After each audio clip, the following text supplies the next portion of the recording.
湖北省武汉市有多个地区发生新型冠状病毒 coronavirus outbreak. CNN even traveled there just before the city locked down. Коронавирусқа шалдыққандар саны 9 адам. Адамзат бұрын-соңды болмаған үлкен қатермен бет-бе-бет келді. Өкінішке қарай бұл қауіп Қазақстанға да келді. Қазақстанның аумағында төтенше жағдай енгізілді. Медициналық қызметкерлер бәрі дайындалған, не істейтінін бәрі біледі. Жер бетіне жарықтың жылдамдығымен тараған жаңа коронавирус күнделікті тіршілікті былай қойғанда, тұтас елдің жаһан өмірін түбегейлі өзгертті. Президент тапсырмаларының барлық пункттері орындалады. Барлық күш азаматтардың өмірі мен денсаулығын сақтау үшін жұмсалды. COVID-19-ға қарсы күрес әрбір сағат, әрбір минут сайын жүрді. Әлеуметтік төлем төтенше жағдайдың салдарынан табыстан айырылған азаматтарға тағайындалады. Бізде шындап келгенде бұл қорқыныш қатты болды. Қазақстан пандемия кезінде қалай әрекет етті? Елдегі науқастарды емдеу қалай жүрді? Жат жұртта қалып қойғандарға қандай көмек берілді? Осындай қиын қыстау кезеңде әрбір қазақстандық мемлекеттің қамқорлығын сезіну үшін қолдан келгеннің бәрін жасап жатырмыз.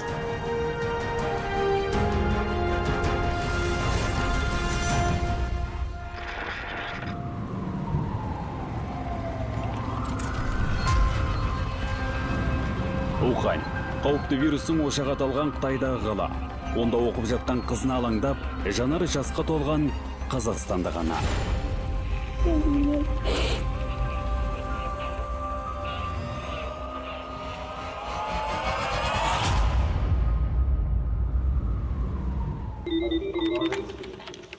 Сыртқы істер министрлігінің штабы Волошина Валерия тыңдап тұр.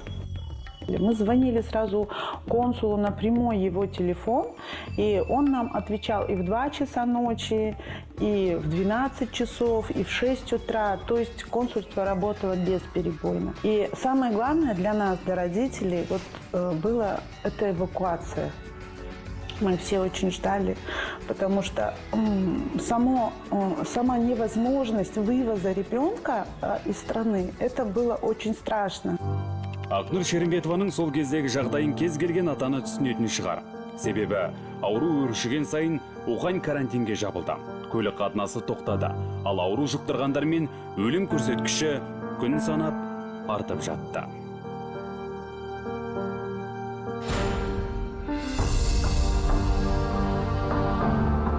Сидели на карантине. То есть наш кампус закрыли. За продуктами мы перестали выезжать, нам привозили продукты. Все это время мы не выезжали никуда. И сами врачи при каком-то кашле, там вот кто-нибудь закашляет или у кого-то чуть температура выше, они в это время не приходили, еще раз осматривали. И раза 3-4 могли прийти в день, чтобы осмотреть нас. Қазақстан коронавирустың алдын алу шараларын Уханьдағы жағдай ушыққан сәттен бастап қолға ала бастады. Мемлекет басшысы Қасым-Жомарт Тоқаевтың 26 қаңтардағы тапсырмасымен арнайы комиссия құрылды. Жоспар әзірленді, әрбір әрекеттің алгоритмі дайындалды. Еліміз ең алдымен Ухань қаласына шығып үлгере алмаған студенттерді қайтаруға күш салды. Наш рейс, он был самым последним, потому что кроме нас там были еще люди из других стран. Были французы, я помню, и бангладешцы были. Не каждое государство могло себе позволить своих граждан забрать, потому что половина из тех студентов, которые с нами учились, они не вернулись домой, потому что им не позволили. Қазақстанға жеткізілген 80-нен астам студент еліміздің бас қаласында 14 күнге карантинге жатқызылды. Бәрі де дәрігерлердің қатаң бақылауына алынды.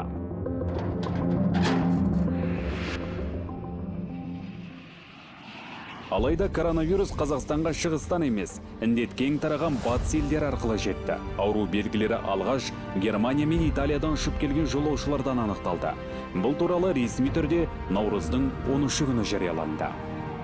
Дүниежүзілік денсаулық сақтау ұйымы бұл індетті пандемия ретінде, яғни ғаламдық індет ретінде мойындады. Сондықтан біз Қазақстан бойынша төтенше жағдайды жарияладық.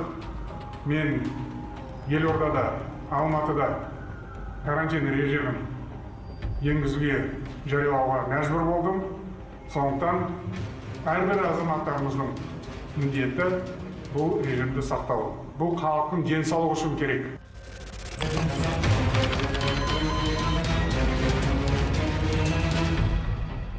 Басында басым ауырды, бұлшықеттерім сыздай бастады. Кейін температура көтерілді. 38-ден асқан кезде жедел жәрдем шақырдым. Мен ойладым, енді суық тиген шығар, бір жеңіл түрі шығар деп. Өкінішке орай сізде вирус бар деген кезде өте қатты қабылдадым. Стресс болды. Жылап та алдым. Елімізде коронавирус жұқтырғандар саны күн санап арта берді. Олардың бірі шетелден ұшып келді, енді бірі ел ішінде жұқтырды. Қазақстан оның таралуына қарсы күресті барынша күшейтті. Аурумен арпалыс күндіз түні жүрді. Саламатсыз ба, 13-ші курс. Не мазалайды? Қай жері ауырып тұр? Адрес Кенесары?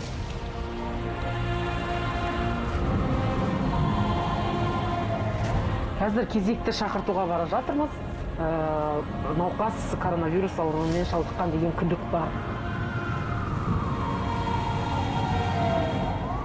Әсіресе ақ халаттылардың ауыртпалығы анағұрлым артты. Дәрігерлерге уақытпен санаспай еңбек етуге тура келді. Өйткені олар үшін әрбір күн, әрбір сағат, тіпті әрбір минут қымбат болды. Негізінде бізде шетелден келу мүмкін, или шетелден келген адаммен ол адам байланыста түсуі мүмкін. Сол себепті болады. Өзгерістер болды, жұмыс барысында да өзгерістер болды. Басында шыны керек бізде де қорқыныш болды, бірақ жұқпалы аурудан сақтану үшін бізге берілген киім үлгісі бар. Әрине, медицина мамандары да алғашында бұл вирустан қауіптенді, қорықты. Бірақ олар үшін антқа деген адалдық бәрінен бірінші орында тұрды. Дәрігерлермен бірге полиция қызметкерлеріне жүктелген жауапкершілік одан сайын артты. Себебі азаматтардың денсаулығын қамтамасыз ету үшін темірдей тәртіп қажет болды.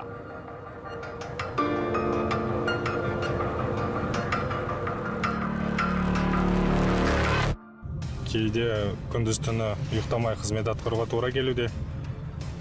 Оның барлығы азаматтарымыздың денсаулығы үшін, қауіпсіздігі үшін, қалыпты өмірге қайта оралуымыз тек қана әрқайсымыздың өз қолымызда. Қазіргі таңда қаламызда карантин режимі, қаламыз жабық.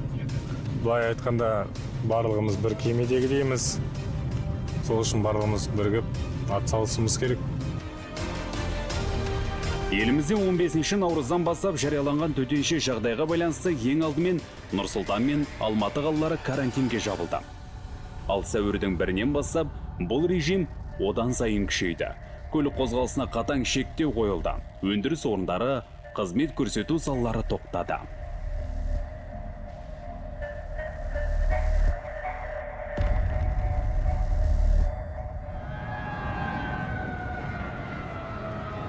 Нұр-Сұлтан қаласына тек қана жаңағы азық-түлік немесе күнделікті қажетті товарларға ғана өтуге, яғни көлік, жүк көліктеріне ғана рұқсат бар. Оның үстіне штабпен ғана келісілген түрде. Әрине, бақылаудың күшейгені жүргізушілер үшін біраз қолайсыздық тудырды. Қала кіреберістерінде кептеліс басталды, түсініспеушілік туындады. Егер дәл осылай шұғыл түрде әрекет етпегенде, қауіпті вирус адамдармен көлік қозғалысы арқылы өзге өңірлерге тарап кетуі мүмкін еді. Бұған сақтық шараларын кеш қолға алған Еуропаның бірқатар елдеріндегі ахуал дәлел бола алады.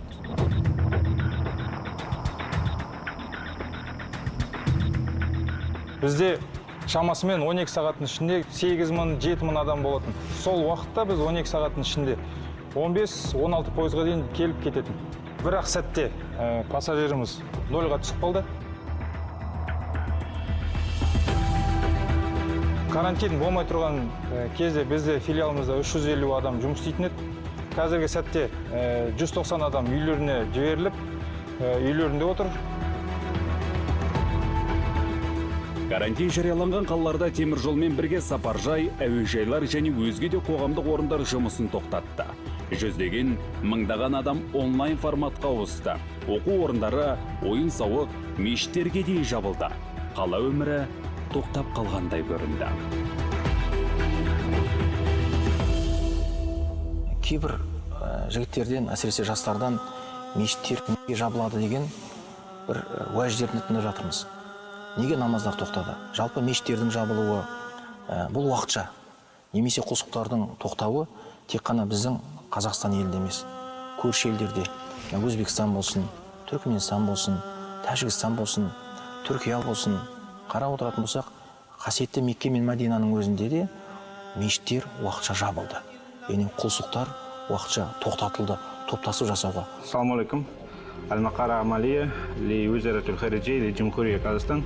对，我明白了你的问题，我们会联系跟你。 차가 들어오면은 멈추면 일단 안 됩니다. 그 국경에서 공항까지. Қазақстан сыртқы істер министрлігінің жедел штабындағы телефондарға тыным жоқ. Көмек сұрағандардың барлығы дерлік әлем елдеріндегі әуежайлардың жабылуына байланысты әр елде қалып қойған жерлестеріміз. Біз осы штабты ашқалы бері қазір уақытқа дейін шетелде жүрген 8 мыңға жуық біздің қазақстандықтарды отанға қайтаруға көмектестік. Ал егер ол мемлекет мүлдем жабық болса, ешқандай ұшақтар ұшпайтын болса, әуежайлар ешқандай ұшақ қабылдамайтын болса, біз олармен коммерциялық негізде чартерларды жіберу мәселесін пысықтап, арнайы рұқсат алып, дипломатиялық арнайы біздің азаматтарды қайтаруға соған жағдай жасап жатырмыз. Азаматтық авиация үшін әлем аспаны жабылды. Бірақ сыртқы істер министрлігі дипломатияның барлық тетіктерін іске қосу арқылы сыртта қалған азаматтарымызды қайтаруды тоқтатқан жоқ. Я вообще очень благодарна нашему правительству за такую работу. По сравнению с такими странами европейскими, студенты которых находились в Китае, как Франция, Англия, по сравнению там, с той же самой Российской Федерацией, наши студенты были вывезены намного раньше. Условия эвакуации были, план эвакуации продумывался подетально, посекундно.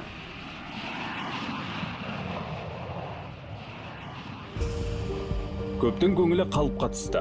Бірақ үрей мен үміт таразға түсетін жағдайлардың көбі әлі алда еді. Себебі қауіпті аймақтарда қалып қойғандарды қайтару жалғасты. Тиісінше карантинге жатқызылғандар саны артты. Өкінішке қарай, олардың ішінде коронавирусты өздерімен бірге алып келгендер де болды. Аэропорттан да күтіп алған кездеріміз болды. Бүкіл самолеттегі адамдарды күтіп алған. Ол жерде дене қызуы көтерілген адам да болды, көтерілмеген адам да болды. Ол жерде үрей болғандықтан қан қысымы көтерілген адамдар да болды. Әр адамда пенде болғаннан кейін қорқыныш болады, үрей болды. Бұл әлемдік қауіпті вирус болғаннан кейін бұл науқас өзін жайсыз сезінді. Мысалы, жайсыз қылықтар да болды. Мысалы, шынын айту керек. Неге менде, неге мен ауырдым деген сияқты ол.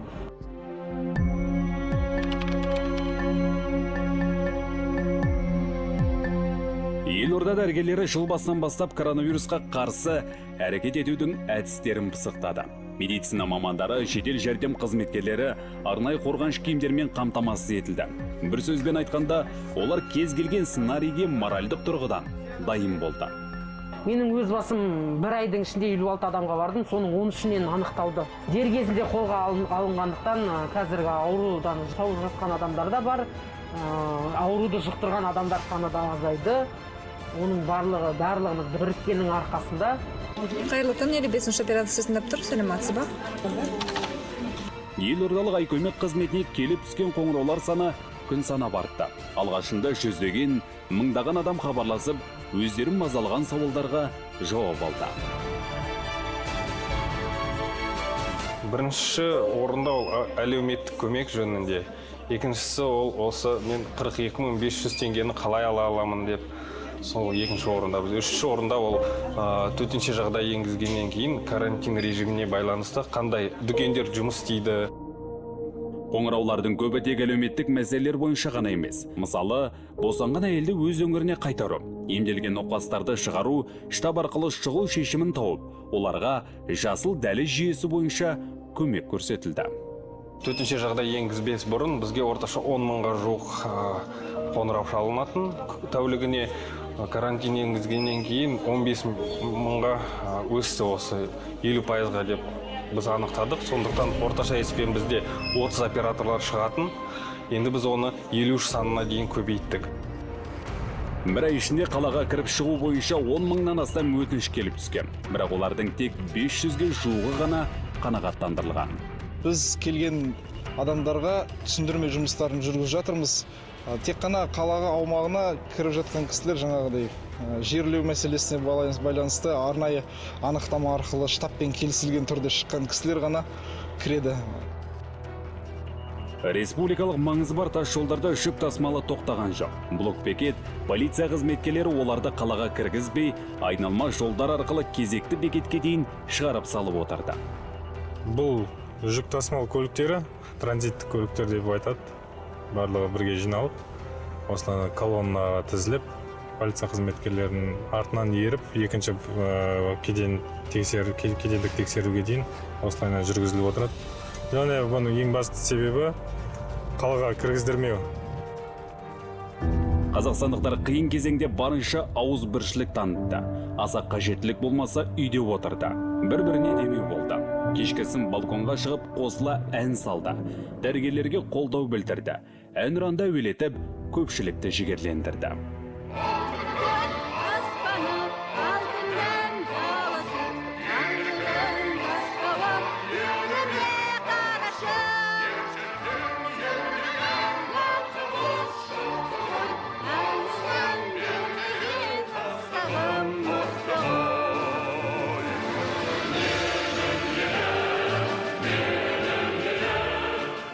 Елімізде енгізілген төтенше жағдай осылайша үйде тұруға мәжбүрледі. Осының салдарынан көптеген өндіріс орындары тоқтады. Кәсіпкерлердің көбі табысынан қағылды. Коронавирус тек менің басымда ғана емес, жалпы біздің Қазақстандағы сан мыңдаған жеке кәсіпкерлердің барлығының басында болған жағдай. Жалпы бізде командамызда 30-ға жуық адам жұмыс жасайтын. Жұмысшыларымыздың бәрі үй демалысына ақысыз демалысқа кетті. Алайда үкімет ешкімді назардан тыс қалдырмады. Мемлекет басшысының жарлығына сай төтенше жағдайдан зардап шеккен жекелеген азаматтардан бастап, кәсіпкерлерге барынша қолдау жасалды. Президентіміздің жарлығымен жұмысшыларға бір айлық жалақысын төлеп жатыр. Оған қоса салықтан жеңілдік беріп жатыр. Онымен қоса банктерге тапсырма беріп, несиелерді кейінге қалдыруға міндеттеп жатыр. 1.600.000-нан астам адам, 11,5 мың шағын және орта бизнес өкілі несиелерін кейін төлеуге мүмкіндік алды. Бұл жалпы алғанда 360 миллиардтан астам теңгені қамтиды. 700 мыңнан астам компания мен жеке кәсіпкерге салықтық жеңілдіктер жасалды. Сол арқылы олар 1 триллион теңгеге жуық қаржыны үнемдей алады. Жалпы азаматтар мен бизнесті қолдау үшін 6 триллион теңгеге жуық қаржы бөлінді. Елордада бизнес нысандары мен өндіріс орындары тоқтап жатқанда, қала сыртында жұқпалы ауруларға арналған жаңа госпиталь құрылысы қарқын ала бастады.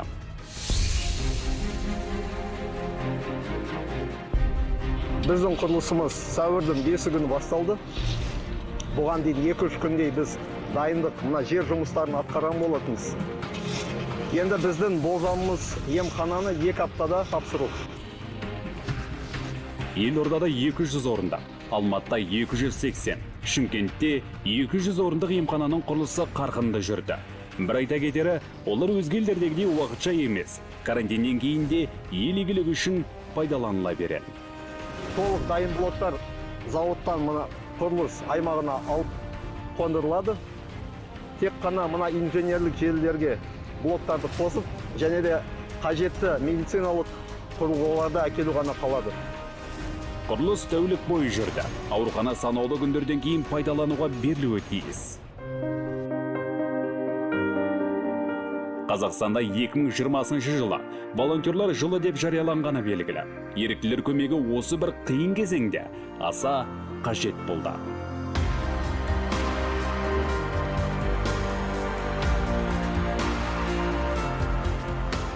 Бір күнде әртүрлі.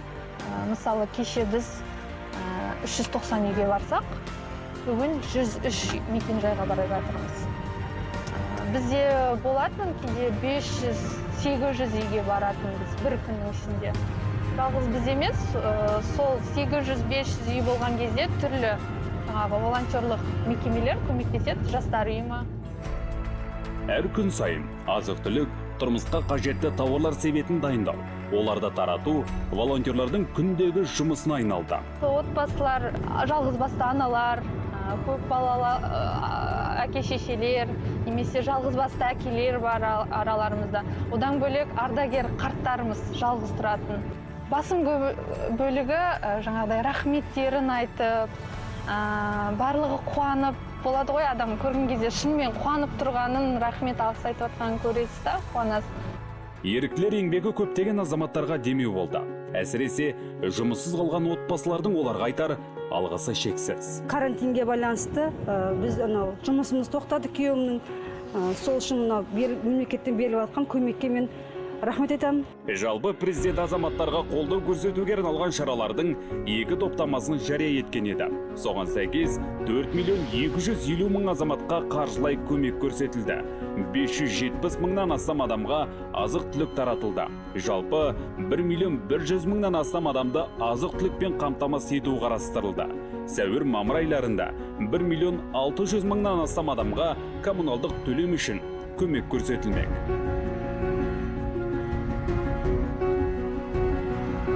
Коронавирус алдын алудың бір жолы дезинфекция. Бұл жұмыс алғашқы күндерден бастап Қазақстан қарулы күштерінің биологиялық қорғау бөлімдері қалыптасқан жағдайға байланысты шұғыл шақырылған әскери міндеттілерге жүктелді.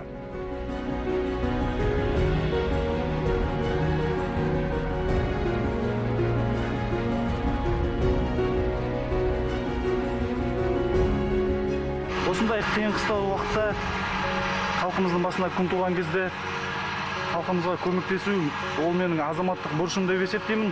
Қазағым қаншама қиындықтарды басынан кешті. Бұл қиындықтардан да өтеміз. Дезинфекциялау еліміздің өзге өңірлерінде жалғасты. Әсіресе карантинге жабылған, оқшауланған аймақтарда күшейтілген жұмыс жүрді. Дезинфекция болмаса ешқандай оң нәтиже болмайды. Дезинфекцияны кеңірек жасау керек, әсіресе ірі қалаларда. Қазіргі таңда 28 қалаларында қарулы күштер жергілікті басқару органдарымен бірлесіп, осындай дезинфекциялау жұмыстарын жүргізіп жатыр. Осындай кешенді жұмыстардың нәтижесінде жағдай толық бақылауға алынды. Нәтижесінде коронавирусты жеңіп, жазылып шыққандар қатары күн санап артты.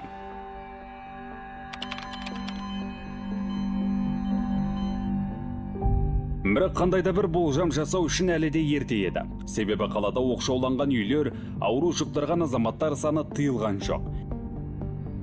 Жедел жәрдем қызметі коронавирус індетін жұқтырған осындай тағы бір азаматқа қарай асығып барады. Бәрі де алдын ала жоспарланған алгоритмге сай іске асуы тиіс. Үйге кіруге болмайды, науқас жедел жәрдем көлігінде қаралады. Бұл ең алдымен сақтық шаралары үшін және сол жерде тұратын азаматтар арасында дүрбелең туғызбас үшін қажет.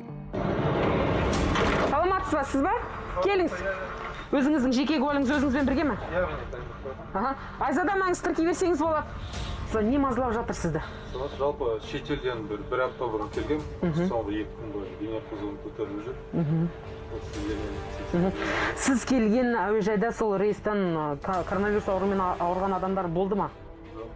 Жоқ, болған жоқ. Сізді тек дене қызу ғана мазалап жатыр. Басқа қандай шағымдарыңыз бар? Әуежайда тексерген болатын, ешқандай шағымдар болған жоқ. Азаматтың дене қызуы қалыптан жоғары. Тексеру нәтижесіне қарағанда науқас коронавирус індетін жұқтырған. Сондықтан оны жедел түрде инфекциялық ауруханаға жеткізу керек.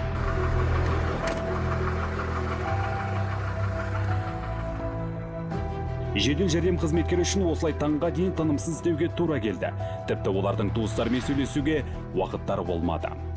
Жарайды, анашым, алаңдамаңыз, менде бәрі жақсы, маған тағы да шақырту түсіп жатыр. Қазір қолым босағанда хабарласам, алаңдамаңыз, мен сізді жақсы көрем. Жақсы болдым, мамам болды. Вирусты қалай жұқтырғанын өзім толық білмеймін. Соңғы рет 25 наурыз күні үшіде жүрген болатын. Келесі күні осы 26-сы алғаш симптомдар пайда бола бастады. Ол дене қызуым көтеріліп, және де құрғақ жөтел пайда болды. Симптомдардың бірі ол иіс және дәм сезу қабілетінен адам айырылады екен.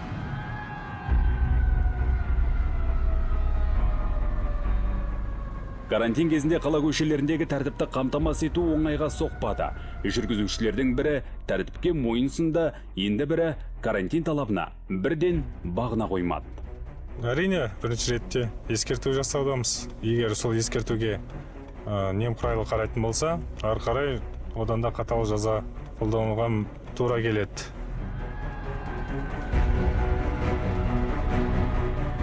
Дипломаттар да тәулік бойы қызмет етті. Жуырда министрлік тағы бір маңызды әрі күрделі операцияны іске асырды. Қазақстаннан Бангкокқа, яғни Таиландқа ұшып шығып, одан кейін сол жақтағы адамдарды алып, одан кейін Бали аралына, Индонезиядағы Бали аралына барып, азаматтарымызды сол жақтан да бір жинап алып, одан кейін Вьетнамдағы Ханой қаласына ұшып шығады. Бұл енді өте күрделі рейс техникалық жағынан. Шынында бұл қиын да күрделі операциялардың бірі болды. Себебі мемлекеттермен келісу оңайға соқпады. Бастысы миссия орындалды.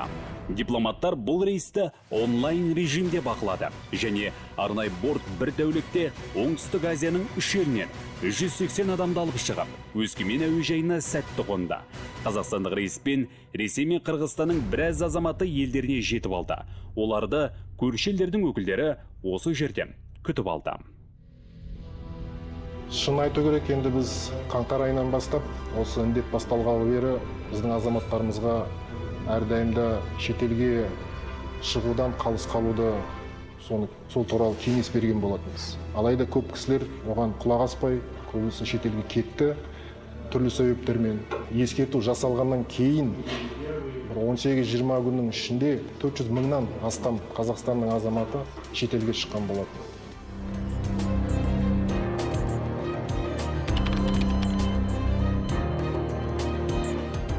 Ухань студенттері карантинде болғандықтан туыстармен көрісе алма. Осы кезде әрбір ата-ананы, барша қазақстандықтарды дәрігерлер қорытындысы қандай болар екен деген сауал мазалағаны белгілі. Я больше волновалась то, что мама переживает, потому что у меня не было связи. То есть моя симка, которая стояла в моем телефоне, она была китайская. В больнице где-то на 4-й день ко мне зашел врач, и нам всем выдавали симки казахстанские. Вот. Я сразу потом позвонила маме, объяснила, вот, все хорошо, не переживай, все хорошо. Ақнұр Шерімбетова мен оның қызы Уханьнан шыққан ұшақ елге жеткенде бір қуанды.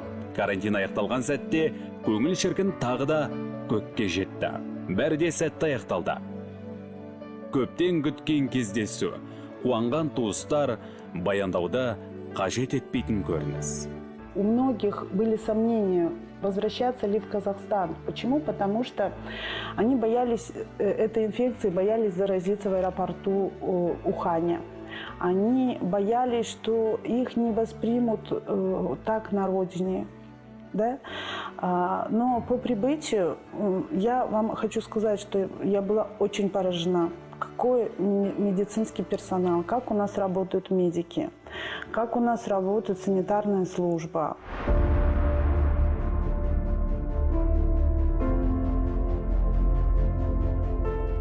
COVID-19-ға қарсы күрес тынымсыз жүрді. Бірақ соған қарамастан бірі ішінде ауру көрсеткіші шарықтау шегіне жеткен жоқ. Сондықтан Қазақстан президенті Елорда, Алматы, Шымкент қалаларында карантин мерзімін сәуірдің соңына дейін ұзарту туралы жарлыққа қол қойды. Байтал тұрғыр басқайға дейді. Ол дүние, мүлік, ақшадан көрі біз басымыз аман болғаны маңызды. Мемлекет басшысы қолға алынған шаралардың бәрі қарапайым халықтың денсаулығы мен өмірін қорғау үшін қажет болғанын тағы да атап өтті.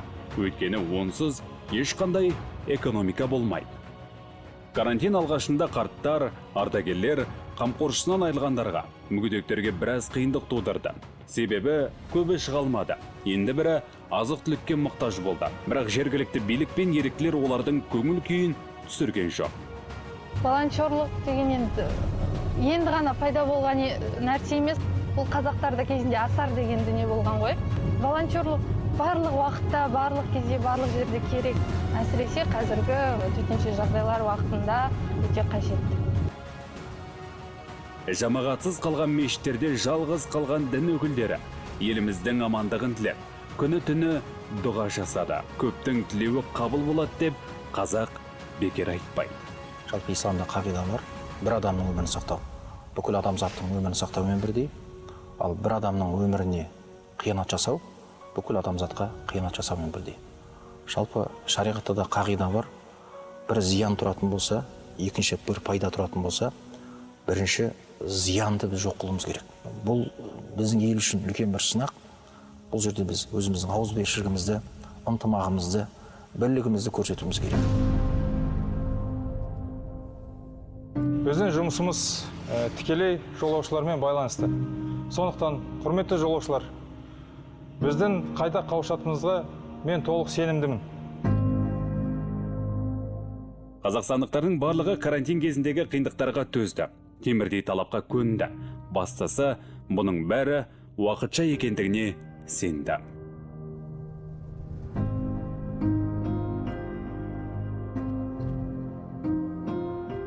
Өзіңіз көріп отырғандай құрылыс жұмыстары үлкен қарқында атқарылуда. Біздің компания үшін осындай жобада қатысу үлкен абырой деп білеміз.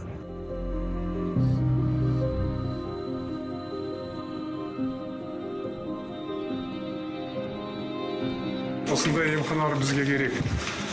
Бұрын осындай мамандандырылған емхана болған жоқ бізде. Бұл тұңғыш емхана.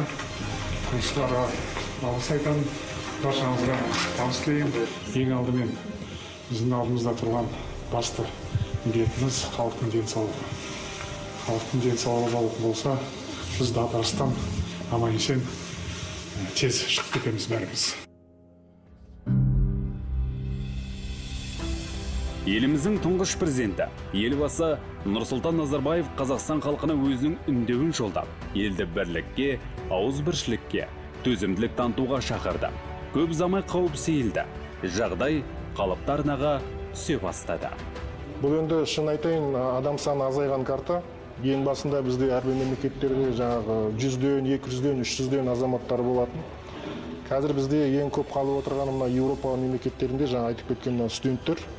Америка құрама штаттарында қазір оқып жатқан біздің мектеп жасындағы балдарымыз бар. Олар білім алмасу саласы бойынша кеткен балдар. Келесі енді біздің араб мемлекеттерінде орналасқан, Израильде қазір орналасқан біздің біраз азаматтарымыз бар. ТМД мемлекеттерінің ішінде де Беларуси бар, Украина бар, Молдова, Грузия, Әзербайжанда орналасқан бір топ азаматтарымыз бар. Негізі мен ойлап отырмын, енді осы жақын арада тағы бір 3-4 ұшақ болады, содан кейін енді кішкене сая берсейді. Әлем елдерінде жемісті еңбек етіп, білім алып, саяхаттап жүрген азаматтар көп. Бірақ отан деген ұғымның бәрінен қымбат, бәрінен ыстық екенін жат жұртта қалып қойғандар осы бір қиын сәтте терең сезінді. Если бы наши студенты остались там, я не знаю, сколько бы матерей сейчас плакало. Я вспоминаю и плачу до сих пор, потому что это очень страшно. Конечно, очень сильно переживали все, особенно бабушка. Мы ночи не спали. Сейчас все классно, сейчас все хорошо, онлайн учимся, все хорошо.